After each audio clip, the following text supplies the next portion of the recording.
Senhor. Nós vamos ter hoje uma palavra um pouco diferente, porque não quero perder esse ambiente, não quero perder essa atmosfera. Não quero que a palavra é a palavra de Deus. Nós vamos ler a palavra de Deus. A palavra tem poder, a palavra é criadora, a palavra é sustentadora. A palavra de Deus, todo poder nos céus, na terra e debaixo da terra. Mas essa atmosfera, que não necessariamente precisaria ter a música, mas a prova de que a música foi algo sobrenatural criado por Deus, é que Satanás pegou a criação perfeita de Deus e inverteu. Fez o contrário, né? Satanás, ele é perito ele não cria nada, mas ele faz a bagunça dele em tudo que Deus fez. E ainda tem essa liberdade, mas ele já está derrotado, em nome de Jesus, amém? É só isso que eu vou falar dele. O resto agora eu vou falar sobre Cristo, sobre a presença de Deus, do Espírito Santo de Deus. Obrigado, irmão Magno. Obrigado.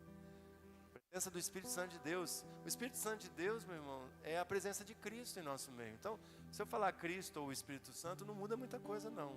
Biblicamente, posso chamar, a presença de Cristo, porque Jesus disse: eu vou para o céu, vou para o Pai, mas enviarei o Consolador, enviarei o Espírito Santo. Então, ele representa Cristo. O Espírito Santo está aqui na terra, no nosso meio, representando Cristo. Foi enviado por Cristo, por Deus Pai, claro, mas Jesus precisava subir para que ele pudesse descer. A terra não suportaria Jesus e o Espírito Santo ao mesmo tempo aqui. A realidade é essa. E explodir, sabe aquela explosão nuclear que a gente tem medo que aconteça? Aconteceria se Jesus e o Espírito Santo estivessem aqui na terra com a gente. É muito poder, é muita glória, é muita presença manifesta de Deus numa terra tão degradada, numa terra tão pecadora. Isso não está na Bíblia não, meus irmãos. Isso foi uma palavra que veio ao meu coração agora, E se não for confirmada, mas eu creio que o Senhor Jesus e o Espírito Santo ao mesmo tempo na terra seria demais para nossas vidas, para os nossos olhos.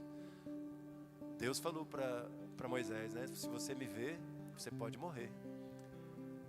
Então, é tão grande a glória, tão forte a presença, que nós pecadores não temos condições de olhar para Deus sem sofrer consequências. Mas quero compartilhar com você algo sobre o que nós precisamos viver na prática de uma intimidade com Deus. E eu gostaria que essa palavra, assim como esse culto, seja bem prático. Eu escrevi bem pouco no meu esboço, porque mesmo que eu escreva pouco, eu falo muito, mas eu escrevi bem menos, porque eu quero que vocês experimentem algo que, se você conseguir ter essa prática, esse relacionamento diário com Deus, nesse formato que é sugerido pela palavra de Deus, se você conseguir fazer isso todos os dias na sua vida, na sua casa, onde você tem espaço para ter um seu quartinho de oração, ou ter sua sala de oração, ou ter o seu banheiro de oração, meu irmão, não tem problema não, pode ser no banheiro mesmo. Pastor, minha casa é pequena, eu só tenho quarto, sala e banheiro, então pode fazer no banheiro, não tem problema não. Não tem problema não. Deus te vê nu e patente, não tem problema você fazer no banheiro. Tá? Passa um bom ar, para ficar mais agradável, leva uma almofadinha lá, tranquilo, não é problema. A gente vai para o monte fazer isso, A gente vai para fazendas fazer isso, a gente vai para a beira de rio fazer isso, em momentos maravilhosos, em espaços que, eu fazia isso no meio dos porcos, no chiqueiro. Eu trabalhei 21 anos com criação de porco, de suíno, não tinha outro lugar. Eu precisava de um tempo com Deus, Eu ia lá para o meio dos porcos, eles não incomodavam, você acredita? Porque diz que porco incomoda muito, mas gente muitas vezes incomoda mais, né? Brincadeira, gente. Eu amo gente. Mas eu me dava bem com os porcos lá, né? E eu, lá mesmo, era um tempo que eu tinha, e eu me ajoelhava, e eu travava as minhas batalhas com Deus, no meio dos porcos. E eu não estava comendo as alfarrobas deles, eu estava comendo eles, na verdade, frito, assado, frito, né? Então, essa palavra lá em Mateus capítulo 6, versículos 5 e 6, diz assim, Jesus está falando sobre uma prática que muitas vezes a gente na religiosidade a gente assume, e ele estava falando dos fariseus, dos escribas, que tinham práticas religiosas, e muitas vezes a gente assume a prática de se importar muito com a oração pública, com a oração que todos ouvem, que todos, né, estão participando daquela oração, e essa oração ela é real, ela é poderosa, necessária, intercessão uns pelos outros. Mas Jesus fala assim, versículo 5 do capítulo 6 de Mateus: quando vocês orarem, não sejam como os hipócritas. Eles gostam de ficar orando em pé nas sinagogas e nas esquinas, a fim de serem vistos pelos outros. E em verdade lhes digo que eles já receberam a sua plena recompensa. Ou seja, a recompensa deles é humana, é mundana. Eles são reconhecidos, eles são vistos. Essa é a recompensa que eles têm. E Jesus no versículo 6, então ele diz: mas quando você orar, vá para o seu quarto, feche a porta e ore ao seu pai que está em secreto. Então o seu pai que vê em secreto o recompensará. Essa adoração em secreto, essa intimidade com Deus, com Jesus, no Espírito Santo em secreto, ela toma áreas de um mandamento de Cristo aqui. Esse texto foi escrito ali no Sermão do Monte. No Sermão da Montanha existem muitas palavras que se tornaram referência de um mandamento no reino de Deus estabelecido por Jesus, que é a existência da igreja, onde nós nos relacionamos uns com os outros e nos relacionamos com Deus, o reino de Deus. A cultura da igreja de Cristo foi regida por essas leis estabelecidas no Sermão da Montanha. Eu já li livros de teólogos fazendo a exegese do Sermão da Montanha.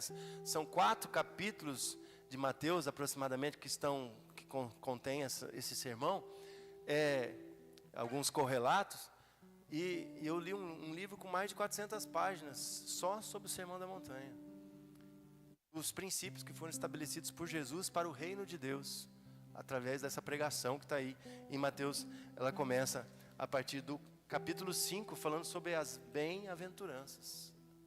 Feliz, se você quer ser feliz, você quer ser bem-aventurado, você precisa entender as bem-aventuranças e entender todos os ensinos de Cristo aqui. Mas nesse momento Jesus fala sobre nós temos um tempo de intimidade com Cristo.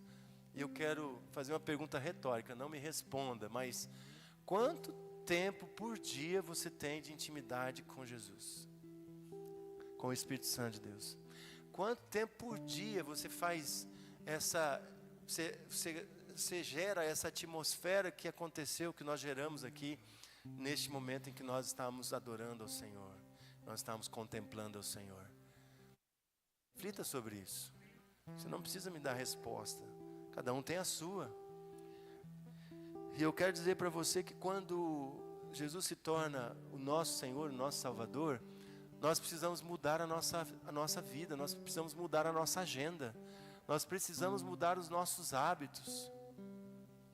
Eu já falei aqui, e meu filho Davi me perguntou certo dia, ele pediu para eu fazer sempre referência. Ele era pequenininho na época, tá? Ele tinha uns 6, 7 anos. Ele fala: pai, o senhor fala, parece que eu perguntei para o senhor essa semana. Não foi, né? Eu era criança. Tá bom. Então ele era pequenininho, ele perguntou: pai, por que você acorda tão cedo? Por que você não dorme mais um pouco? Eu falei: Davi, é que se eu não colocar a minha agenda, a prioridade, ter um tempo com Deus, eu não vou conseguir. Porque o pai, a partir das 7 da manhã, 7:30 da manhã, o pai está na correria do dia e vai até as 9, 10 horas da noite quando vai dormir, porque eu durmo cedo, né? Procuro dormir antes das 10, e a correria vai toda semana assim. Então eu priorizo dormir menos. Se eu não consigo dormir antes das 10, eu durmo pouco, porque eu durmo menos de 6 horas, mas eu priorizo dormir menos, mas ter um tempo com Deus, todos os dias. É agenda, meu irmão. Nunca diga eu não tenho tempo. Isso é uma das maiores falácias que os seres humanos usam. Nunca diga eu não tenho tempo. Porque se você olhar no seu celular, você vai ver no teu relatório do celular que você ficou pelo menos umas 5, 6 horas por semana no celular. Então, prioriza tempo com Deus. Prioriza tempo na presença de Deus. E esse texto fala de um secreto com Deus. Mas eu quero falar também sobre o secreto coletivo que nós precisamos ter. E esse secreto coletivo acontece como aconteceu agora. Por isso que as duas coisas são tão importantes. As duas coisas são tão importantes. Eu me sinto como a irmã Lávia se sentiu, quando eu não posso estar na presença do Senhor com os irmãos. Quando eu não posso cultuar o Senhor com os irmãos. Por um motivo de viagem, por um motivo de saúde, por um motivo de cansaço. Ontem, né, me justifiquei, mas não expliquei, né, Evandro? Com o líder do Ministério de Homens de Honra, eu não consegui. Estava tão cansado ontem à noite que eu não consegui ir no encerramento da Conferência dos Homens, né? Então, eu me sinto mal. Eu me sinto em falta com os meus irmãos, de estar junto com eles. Mesmo, sinceramente, diante de Deus, irmãos. Eu me sinto falta, eu me sinto mal. Por quê? Porque é prioridade para mim estar nesse secreto coletivo, né? Pode ser contraditório, né? Está parecendo uma contradição, mas não é. Eu até perguntei pro chat GPT se eu poderia usar esse termo. É difícil a gente sair perguntando para os professores aí, né? Os professores de português, né? É errado eu usar o termo secreto coletivo. Aí ele falou, olha o que ele me falou. Jesus nessa oração, ele ensinou o secreto, mas ele nos ensina a estabelecer um relacionamento diário com ele, um tempo de qualidade com ele. Mas secreto coletivo pode ser entendido como um grupo de pessoas que se reúne para buscar a Deus com a mesma humildade, sinceridade e ausência de exibicionismo ou de práticas religiosas que caracterizam o secreto individual. Então você pode estar num monte de gente tendo o seu momento secreto com Deus. E meus irmãos, todos os domingos de manhã, aqui nessa cadeira, que é onde eu fico com maior frequência, eu tenho meu tempo secreto com Deus também no coletivo com vocês. Então eu chamei essa palavra de secreto coletivo, mas foi proposital para que eu pudesse trazer essa referência. O Senhor Jesus entregou quase um mandamento para a gente, de termos um tempo secreto com Ele, com Deus, um relacionamento íntimo, de não ficar só na correria, de não ficar só de a gente ter aquele tempo que a gente para. E muitas vezes, meus irmãos, no meu tempo com Deus, eu não falo nada, eu não consigo falar, eu só choro. Porque tem manhãs que eu estou angustiado, tem manhãs que eu estou triste, entristecido. Ninguém tem, nem sanguíneos hemorrágicos como eu, não tem essa capacidade de ter a vida toda só para cima, só top. Não, tem buraco também, tem poço também. Tem muitos e muitos, né? Então, quando Jesus fala desse secreto, Ele está ensinando que esse momento de intimidade sincera com Deus não é uma prática para impressionar as outras pessoas. Pelo amor de Deus, não fique impressionado com o que eu estou testemunhando aqui. Eu estou compartilhando com você para que você possa, se não faz, ser estimulado. E se faz, ser meu parceiro quando cumprir a ordem de Jesus. E é isso que eu quero que nós vivamos no culto hoje. Nós vamos meditar nessa devocional de intimidade, de um secreto com Deus. E nós vamos praticar esse tempo com Deus. Por isso que eu pedi para o Henrique ficar aqui. É obrigatório ter música? Não é. Mas foi o que eu disse. Essa canção que o Henrique cantou, uma canção de um pastor americano, estou voltando à essência da adoração, né? E ele diz, não é uma canção, não é a música que me aproxima do Senhor, mas quando eu busco profundamente ao Senhor, quando eu tenho realmente intimidade com o Senhor, aí eu me aproximo do Senhor. E esse pastor propôs, isso é histórico, foi contado quando a música foi lançada. É uma música da década de 90, se não me falha a memória. Mas quando ela foi lançada, mundialmente ficou-se sabendo que na igreja desse pastor lá nos Estados Unidos, durante 30 dias não se tocou instrumentos, não se fez música cantada. A adoração ao Senhor era com palavras, com orações e com leitura da palavra. Então a adoração no culto era vamos começar o louvor, era todo mundo dizendo as palavras de adoração ao Senhor. Sabe, o salmista Davi tem na Bíblia, nós temos, se não me falha a memória, acho que são 70 salmos, ou 60 ou 70 salmos de Davi. Mas ele, diz os historiadores, que ele escreveu mais de 3.000 salmos. O que está na Bíblia é uma partezinha dos salmos. Tem 150 salmos na nossa Bíblia, que são de outros autores. Moisés escreveu salmos e muitos outros escrevendo salmos. E esses salmos, eles não eram musicados. O povo se reunia na Assembleia dos Santos, que é chamada Carral Israel, e por isso que nós chamamos igreja. E Carral depois foi traduzido para o grego, ou transliterado no grego como eclesia, que é o termo grego para o português, para o latim, português de igreja. E Carral significa a assembleia dos separados. Igreja significa chamados para fora do mundo conturbado, para fora das suas aflições, para fora dos seus problemas. Você é chamado para a presença de Deus. Você é chamado para dentro de Deus. É isso o significado de igreja. Igreja não é esse prédio. Igreja não é o CNPJ que nós temos. Isso é exigência humana, mundana. Mas igreja, para Jesus, para Deus, é você estar aqui separado neste momento, separando esse tempo. E o nosso devocional, ele precisa ser baseado numa consciência de que nós somos sacerdotes de nós mesmos. Quando o véu do templo se rasgou, nós nos tornamos sacerdotes. E o apóstolo Pedro fala lá na carta de Pedro, 1 Pedro 2, o versículo 4, diz: à medida que se aproximam dele, a pedra viva, Jesus Cristo, rejeitada pelos homens, mas escolhida por Deus e preciosa para ele, vocês também estão sendo utilizados como pedras vivas na edificação de uma casa espiritual. Nós somos a casa de Deus espiritual, a casa favorita de Deus, como nós cantamos. Deus decidiu habitar, Deus decidiu se relacionar com esse corpo, essa carne que nós carregamos. O apóstolo Paulo chamou o nosso corpo de barraca, com essa barraca que você carrega. Uns menores, outros maiores, né? Outros expansivos como eu, né? Essa é a casa de habitação que Deus escolheu aqui na terra.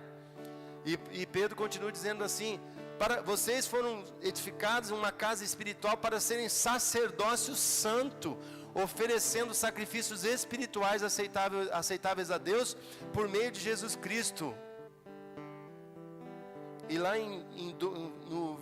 no capítulo 2, versículo 9, Pedro completa dizendo: vocês, porém, são geração eleita, sacerdócio real, nação santa, povo exclusivo de Deus, para anunciar as grandezas daquele que o chamou das trevas para a sua maravilhosa luz. Amém? Você é sacerdote de você mesmo, da sua casa. Você é sacerdote do seu trabalho. Ah, pastor, eu queria que o senhor fosse lá no... Eu vou, gente. Eu vou nas casas orar, eu vou no trabalho, eu oro por carros, eu oro não pelo carro, mas pelo dono do carro, pelo dono da moto. Eu faço essas orações, eu não vejo problema nenhum nisso. Mas eu não preciso ir lá no seu trabalho orar pelo seu trabalho, orar pelos seus colegas. Pelo amor de Deus, você é sacerdote lá. Você é sacerdote na sua casa. Pastor, vai na minha casa orar por mim, orar pelo meu marido, pelos meus filhos. Vou, sem problema, amo isso.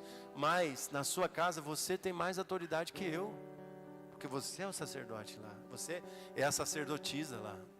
Essa é a realidade que a Bíblia nos ensina. Então essa devocional não é focada em sentimentos, irmãos. Não é focada em receber a Deus, em invocar, trazer a presença de Deus, porque Ele já está com a gente. Então, amém? Então é focado em você se relacionar com Deus, porque Ele já está ali, e você está ali também, ou você está aqui também. E lá em Levítico 6, lá no Antigo Testamento, Levítico 6, eu li o texto do Novo Testamento, meus irmãos, para explicar o Antigo Testamento. É assim que funciona. O Antigo Testamento, esse texto que eu li de Pedro, fala sobre o nosso sacerdócio. E eu faço referência a Levítico, porque você como sacerdote, você tem que seguir essa orientação de Deus, porque Deus estabeleceu isso para o sacerdócio. E 6:12 fala assim, Levítico 6:12 diz assim: mantenha-se aceso o fogo no altar, não deve ser apagado. Toda manhã o sacerdote acrescentará lenha, arrumará o holocausto sobre o fogo e queimará sobre ele a gordura das ofertas de comunhão. Mantenha-se o fogo continuamente aceso no altar. Não pode ser apagado o fogo de Deus no altar da sua vida.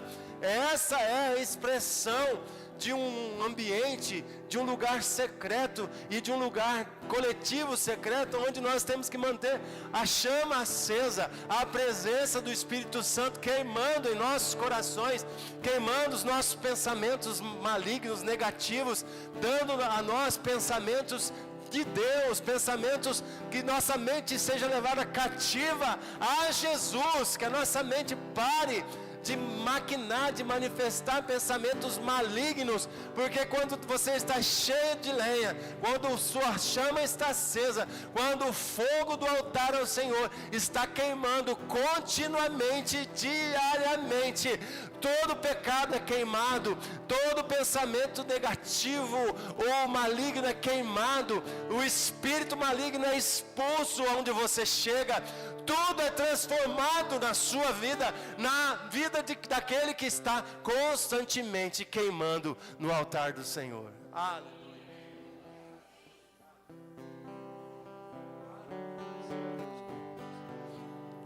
O perigo de priorizar a realização de tarefas religiosas, de fazer para Deus, em vez de ter tempo de qualidade com Deus, é o que faz você acabar se tornando o que você faz. A nossa identidade não é a identidade de filho que vive um relacionamento com o pai.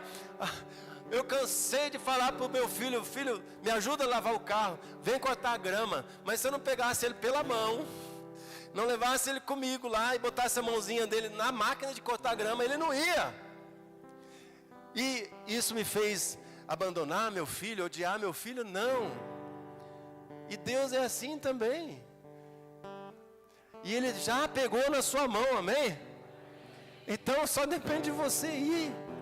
Só depende de você estar na presença dEle. Só depende de você. Não é o importante o fazer para Deus. Não é o mais importante. É muito importante fazer, servir ao Senhor, servir a obra do Senhor, mas o mais importante é a sua identidade, ser a identidade de filho amado, que quer se relacionar com o papai, que quer ter intimidade com o papai, que quer ter ele o tempo todo com você, dentro do carro, no seu trabalho, na sua casa, na rua, aonde você estiver, papai segurando a sua mão. Nossa alma anseia por isso. Nossa alma anseia. Nós estamos ministrando 30 semanas aqui para as famílias dos dependentes químicos. E que maravilha nós podemos compartilhar a palavra de Deus com eles. E a raiz dos problemas da humanidade está na paternidade. E quando eu falo paternidade, no contexto bíblico, não é o pai homem, não, é pais, é pai e mãe. Tá, os dois aí. A paternidade e maternidade a gente simplifica falando paternidade, mas tá aí. O problema do ser humano está, a raiz dos problemas do ser humano está na paternidade mal resolvida. Então essa paternidade pode ser resolvida através desse relacionamento íntimo, filial com o Pai, com Deus. Porque talvez o seu pai seja uma pessoa difícil. Talvez a sua mãe seja uma pessoa difícil. Talvez você não vá conseguir transformá-los, porque ninguém transforma ninguém, só o Senhor Jesus, amém? Só o Espírito Santo. Talvez você não vai ter a palavra certa para tocar o coração deles, e diz que o profeta não tem, né? O profeta não é reconhecido na sua casa, então talvez precisa ter um outro profeta que traga essa palavra para o seu pai e para a sua mãe. Então, mas com o seu pai, através do seu relacionamento com o nosso Deus, com o nosso Pai Celestial, você pode conseguir chegar ao coração do seu pai, da sua mãe, biológicos, que são Deus presente na sua vida. Deveriam ser Deus presente na sua vida. Então, a sua satisfação não deve estar fundamentada nas coisas que você faz para Deus, mas sim no tempo gasto com Ele. Você vai servir a Deus. E servir a Deus é um momento de dar. Mas como que você vai dar se você não tem recebido? O que você está dando para Deus, se você não está recebendo? O que você está dando para os irmãos, se você não está recebendo? Porque você não está buscando, porque você não tem esse tempo, essa intimidade com Deus. E lembre desse texto, Levítico 6,12, não pode sair mais da sua mente. Tem que botar lenha. Lembra, churrasqueiros? Lembra? Tem que botar lenha, senão não vai chegar no ponto, a carne não vai dar ponto, não vai ficar boa. Quem gosta de mal passado como eu, tem que ter lenha, senão não chega. Quem gosta de bem passado, tem que ter lenha, senão não chega. Então, se você quer chegar ao ponto de intimidade profunda com Deus, ao ponto de fluir, ao ponto, nós comentamos assim, né? Muitas vezes estamos conversando na célula, conversando uns com os irmãos, uns com os outros aqui, e a gente fala assim, nossa, parece que a lenha aqui na Restaurar, o fogo acende mais rápido, né? Porque aqui é pequenininho, então quando começa aqui a adoração, na igreja é maravilhoso, tem grandes instrumentos, muito mais instrumentos, um som muito melhor, mas aqui a gente, quando começa a adoração, a gente já começa a se esquentar, já começa a tirar casaco, já começa, o Espírito Santo começa a mover, então a atmosfera, a presença de Deus aqui, em toda a igreja que clama o nome de Jesus, essa atmosfera é presente, mas nós temos essa sensibilidade da atmosfera do ambiente. A atmosfera neste lugar é uma atmosfera, a atmosfera lá na PIB é outra atmosfera, a atmosfera em outras igrejas é outra atmosfera, mas é a presença de Deus que gera essa atmosfera, amém? Amém? Da presença do Senhor. E eu quero passar um passo rápido para você, para a gente entrar nessa prática. Passos de como uma devocional deve ser. Não, isso aqui não é engessado, meus irmãos, mas é que muitas vezes as pessoas não têm ideia. As pessoas chegam, vou me ajoelhar e vou ficar aqui falando, não. Jesus, ele dá dicas de como você se aproximar de Deus, como você ter momentos com Deus. E como eu disse, a adoração não é obrigatória, mas ela é muito, muito, muito, muito, muito poderosa. E no passado não se fazia adoração somente com música, mas também se fazia com música. Então, por que não usar música? Tudo bem, tem dia que eu não uso a música. Como eu falei, eu só choro. Mas eu gosto, a música, a adoração ao Senhor me traz essa presença. Eu tenho alguns adoradores que quando toca a primeira nota da música, eu já estou chorando. Tamires Garcia, Israel Salazar, Tem alguns adoradores, o próprio pastor Quirino, Nós cantamos a canção que ele ministra, Então, essa atmosfera de adoração é um momento de estar inteiro com Deus. Ele já está com você, amém? Então você não precisa atrair a presença dele, porque ele já está com você. Agora você tem que entrar na presença dele. É você que tem que entrar na presença dele. Porque se você estiver pensando no jogo do Brasil, pensando no que você vai fazer no almoço, né? Você não vai entrar na presença dele. Você vai estar mais preocupado com as coisas que você tem que fazer do que entrar na presença dele. Então, você precisa ter esse momento, esse tempo de estar inteiro com Deus. Estar todo, não só o corpo. Tem que estar a mente, a alma, o coração na presença dele. Entende? O que é adoração? É estar inteiro na presença de Deus. Esquece, né, o jogo da Copa. Esquece o almoço que você tem que fazer. Tem que terminar pelo menos, né? Entra na presença do Senhor, inteiro na presença. Leitura da palavra. Por que nós lemos a palavra? Porque estamos lendo a palavra. Após você discernir essa intimidade na adoração, você precisa ter esse discernimento de ler a Bíblia e compreender o que o próprio Deus está falando com você nesse dia. Olha o que Deus está falando com você. Olha o que Deus está falando para você. Tá? Para você repensar toda a sua agenda. Para você repensar todos os seus hábitos. Para você ter um tempo com Ele. E eu não gosto de estabelecer minutagem de tempo. Isso daí é muito pessoal. Ah, você tem que orar meia hora, você tem que orar 40 minutos, você tem que orar 2 horas. Não. É o seu tempo. Quem sou eu para me interferir no seu tempo, se nem Deus interfere? Então, é você. Você tem que desenvolver isso. Então, primeiro, adoração. Segundo, leitura da palavra. Não entre na presença de Deus sem estar ouvindo a voz dele. Como que você ouve a voz de Deus? Primeiro, lendo a palavra. E depois que você lê a palavra, acontece a meditação na palavra. Porque a nossa meditação cristã é totalmente diferente da meditação do mundo, né? O pessoal diz assim: agora esvazia sua mente que você vai entrar numa meditação. Não, na nossa meditação nós enchemos a nossa mente da palavra de Deus. Enchemos a nossa mente de Deus. Então não é mente vazia não. Mente vazia é oficina. Então é mente cheia da presença de Deus. Encha sua mente com a palavra. Meditar é um exercício de você falar consigo mesmo, é você falar com a sua própria alma, sabe? Lembra de Davi? Davi dizia assim: bendiga, ó minha alma, ao Senhor, e tudo que há em mim bendiga. Então Davi estava falando com ele. Então você tem que ler a palavra, e essa palavra tem que falar com você, e você tem que ser confrontado com ela. Você tem que dizer: Deus, minha alma, o ouvido moco, ouvido surdo do Wesley, presta atenção, Deus está falando com você. É a gente falando com a gente mesmo. Não é ficar louco não, tá? Tem gente que tem medo de ficar louco de ler a Bíblia. Antigamente tinha muito isso, né? Fulano ficou louco de tanto ler a Bíblia. Isso é mentira. Não é. Não. É uma interação profunda com a palavra. É diferente de você apenas ler a Bíblia. Senhor, obrigado por esse dia, pela noite do sono. Vou embora. Tchau.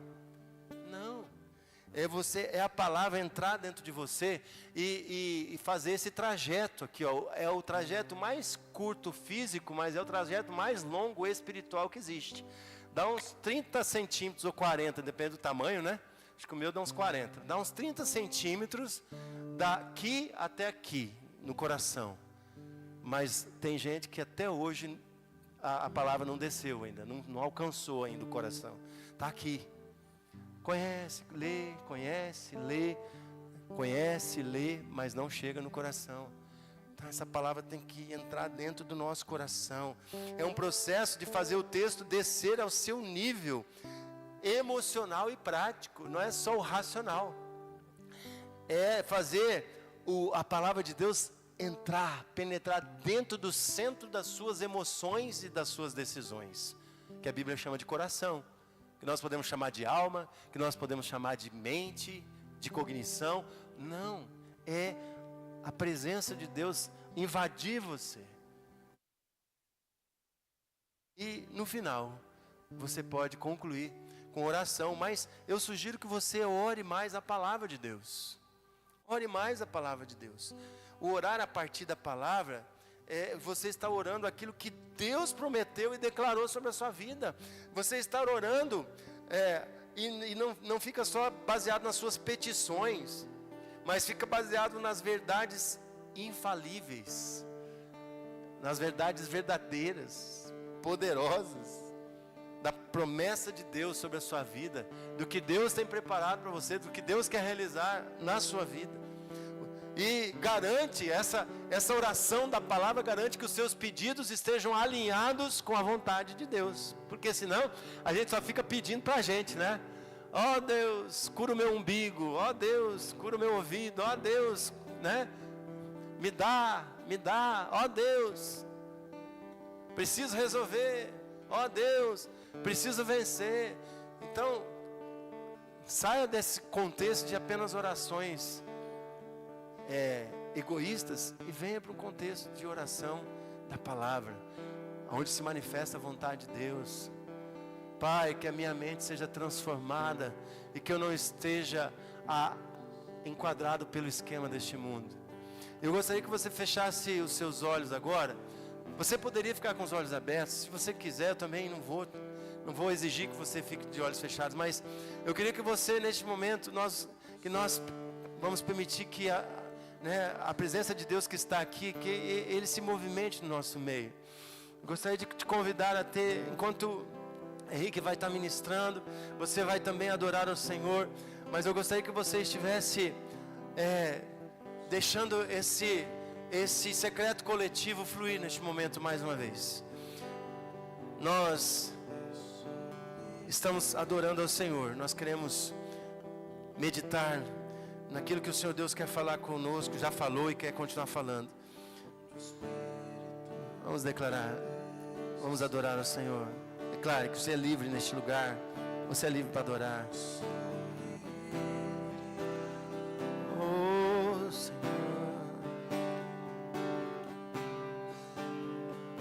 onde o Espírito de Deus está, eu sou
Seu Espírito Santo ministrar seu coração agora. A presença do Senhor está fluindo aqui.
Aleluia, Jesus reina neste lugar, amém? A presença do Senhor é palpável aqui. E nessa manhã, eu orei a palavra. Salmo 42, eu quero orar com você neste momento. Ah, Senhor, como a corça anseia por águas correntes, a minha alma anseia por Ti, ó Deus. Minha alma tem sede do Senhor, tem sede de Deus, do Deus vivo. Quando poderei entrar para apresentar-me a Ti, Senhor? Minhas lágrimas têm sido meu alimento de dia e de noite, pois me perguntam o tempo todo, onde está o seu Deus? Quando eu me lembro dessas coisas, eu choro angustiado, pois eu costumava ir com a multidão conduzindo a casa de Deus, com cantos de alegria e de ação de graças entre a multidão que festejava. Por que você está assim tão triste, ó minha alma? Por que se abala, ó minha alma? Por que está assim tão perturbada dentro de mim? Põe a sua esperança em Deus, minha alma, pois ainda nós o louvaremos. Ele é o meu Salvador, Ele é o meu Deus. A minha alma está profundamente triste, por isso de Ti me lembro, desde a terra do Jordão, das alturas do Hermon, desde o monte Mizar. Abismo chama abismo. Ao rugir das Tuas cachoeiras, todas as Tuas ondas e vagalhões se abateram sobre mim. Conceda-me, Senhor, o Seu fiel amor, de dia, de noite, esteja comigo a Sua canção. E a minha oração ao Deus que me dá vida.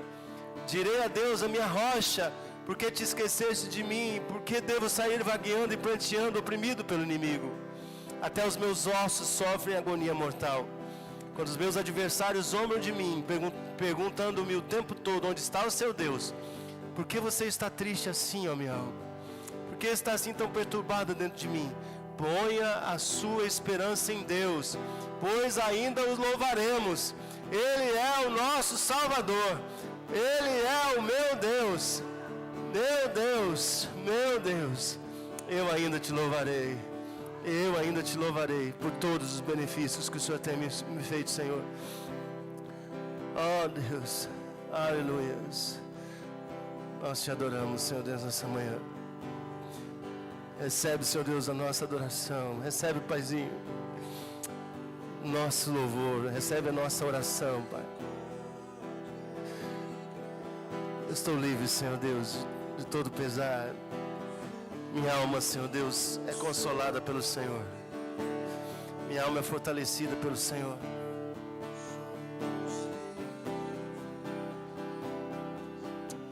Aleluia. Jesus reina neste lugar, com misericórdia e graça, fluindo sobre nós. Somos livres. Aleluias. Em resumo, orar as Escrituras, ter um tempo devocional com Deus, é um momento de alinhamento do seu coração com a vontade revelada do Pai para você. Tempo secreto com Deus, mesmo que seja um secreto coletivo, como nós tivemos agora, traz revelação de Deus para você e traz transformação da sua vida. Sabe, quando eu li esse texto nessa manhã, eu tive discernimento de tantas coisas sobre que a minha vida precisa ser alinhada com a mente de Deus, com o coração de Deus. E amanhã, segunda-feira, eu vou começar uma segunda diferente, porque eu alinhei a minha mente com a revelação da palavra de Deus. Se você fizer isso todos os dias, você vai parar de errar tanto. Vai deixar de ser menos a sua vontade, ou os seus desejos, ou os seus pensamentos, para ser mais a vontade e os pensamentos de Deus sobre a sua vida. E eu quero te fazer um desafio. Você quer ter uma vida diferente? Você quer ter uma vitória? Você quer ter um casamento diferente? Você quer ter uma família diferente? Faça isso todos os dias. Nós levamos no máximo 10 minutos aqui. Passamos pelas fases devocional, do secreto com Deus. Adoração, que você pode fazer com música ou sem música. A leitura da palavra, que pode ser a leitura que você vai orar, ou pode ser outra leitura. A meditação nessa palavra, o que é a palavra? Sabe, quando eu lia essa palavra do salmista dizendo: por que estás triste, ó minha alma? Por que estás abatida? Tantas coisas para agradecer a Deus. Não sei se foi o cansaço físico, mas era esse o meu sentimento hoje. Como eu disse, ontem eu não consegui nem na finalização da conferência, porque eu estava cansado. E talvez esse abatimento físico também traz um abatimento da alma. Então, eu comecei a entender, e Deus estava falando comigo. E se levanta. Ei, você ainda vai me louvar, você ainda vai glorificar, você ainda vai agradecer. Então, faça, se você fizer isso todas as manhãs, se você colocar lenha no seu altar todas as manhãs, você vai ter uma transformação na sua forma de viver e na sua forma de se relacionar com Deus. Amém? Senhor, nós te louvamos nessa manhã. Eu te agradeço, Senhor Deus, pela tua presença. Te agradeço, Senhor Deus, por tudo que o Senhor realizou aqui. A tua presença foi maravilhosa, Senhor Deus, foi profunda. E nós vamos encerrar cantando que o Senhor é a nossa majestade, o Senhor é o nosso Deus, o Senhor é a majestade santa, Senhor. É a majestade, Senhor Deus, que reina neste lugar, Senhor Deus. O Senhor nós declaramos ao Senhor a tua honra, o teu poder, a tua glória. Obrigado, Senhor Deus, por se manifestar em nosso meio. Obrigado, Senhor Deus, porque nós podemos nos conectar contigo. Obrigado, Senhor Deus, porque a nossa oração, porque, Senhor Deus, a nossa meditação, porque o nosso culto ao Senhor nessa manhã passou as esferas, Senhor Deus, apenas do racional, do mental, do cognitivo, e nós alcançamos, Senhor Deus, o teu trono de glória. Nós alcançamos a tua presença gloriosa, Senhor Deus, a tua presença maravilhosa. Pai, que todos aqui presentes, Senhor Deus, nunca se esqueçam que nós precisamos desenvolver. Muito mais do que fazer para o Senhor, nós precisamos estar com o Senhor. Nós precisamos ter a presença do Senhor. Nós precisamos buscar a intimidade contigo todos os dias. Que o seu altar não pare de queimar o fogo do Espírito. Que não falte lenha no seu altar, meu irmão. Busque lenha do Senhor para aquecer o seu coração. Busque a lenha do Senhor para queimar o fogo do Espírito no seu coração. O seu altar, que você, sacerdote que está aqui nessa manhã, nunca deixe de colocar lenha. Sempre esteja abastecendo fogo do seu coração, o altar ao Senhor. Essa é a nossa oração nessa manhã, Pai. Em nome de Jesus. Em nome de Jesus. Amém. Amém. Glória a Deus. Eu vou fazer o encerramento. Eu ia chamar o irmão Magno, mas ia dar um susto nele. Eu quero perguntar se tem alguém que nos visita nessa manhã pela primeira vez.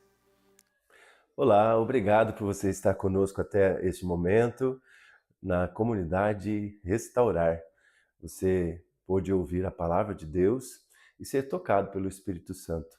Então eu quero dizer para você que se você já participa de um ministério, se você já tem um local onde você se encontra todas as semanas, que o Senhor Deus te abençoe e te guarde. Mas se você não tem, nós estamos aqui levando a palavra de Deus, vivendo em comunhão com os nossos irmãos, na rua Araras 1510, a comunidade Restaurar. E eu quero dizer para você que aqui é um lugar onde nós nos encontramos com Jesus. Se você já teve um encontro com Jesus, amém. Se você ainda não teve um encontro com Jesus, você pode ir através dos nossos endereços aí de comunicação, YouTube, Instagram, e através também da nossa comunidade, ter esse encontro com Jesus. E você pode também entrar em contato conosco e você vai ser atendido, com certeza, com uma pessoa que levará a palavra do Senhor Jesus para você. Venha participar conosco.